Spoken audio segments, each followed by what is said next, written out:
Guys, welcome back to my channel. இன்றைக்கி பார்க்குறப்ப தான் தெரியுது இந்த தக்காளி செடி இவ்வளோ கேவலமாக சாஞ்சு ஒரு பழத்தையும் மிஸ் பண்ணிடுச்சுன்னு. அப்புறம் சில காயில் இந்த கலர் சேஞ்சிங்கும் நடந்திருக்கு. அப்புறம் இது வந்து அந்த கொத்தமல்லி இந்த க்ரோ பேக் அதில் 2 புதினா நட்டு வச்சுருந்தேன். ஒரு புதினா நல்லா வளர்ந்துருக்கு, இன்னொன்று காஞ்சிருச்சு. அப்புறம் இன்றைக்கி பார்க்குறப்ப ஒரு மஷ்ரூம் இருக்குது.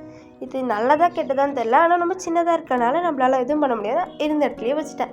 நெக்ஸ்ட்டு நம்மளுக்கு ஆல்ரெடி தெரிஞ்ச அந்த டேபிள் ரோஸ் தான்.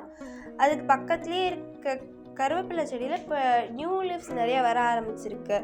அப்புறம் நம்ம ஃபஸ்ட்டு வீடியோ போட்ட சில்லி பிளான்ட்டு இப்போ தான் வளர ஆரம்பிச்சிருக்கு, கொஞ்சம் வளர்ந்துருக்கு.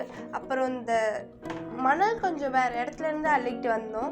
அதை ஆட் பண்ணுறப்ப அதுலேருந்து ஒரு சில விதையெல்லாம் முளைச்சிருக்கு. அது முளைச்சதுக்கப்புறம் தான் தெரியுது அது ஒரு வெண்டைக்காய் செடி, நம்மளுக்கு யூஸ்ஃபுல்லாக தான் இருக்கும்னு நான் அதை விட்டுட்டு அப்படியே.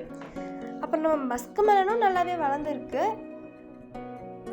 இது வந்து அந்த மண்ணிலேருந்து வளர்ந்த வெண்டைக்காய் செடி தான். நம்ம ஆனியன் செடியும் நல்லா தான் வளர்ந்துருக்கு.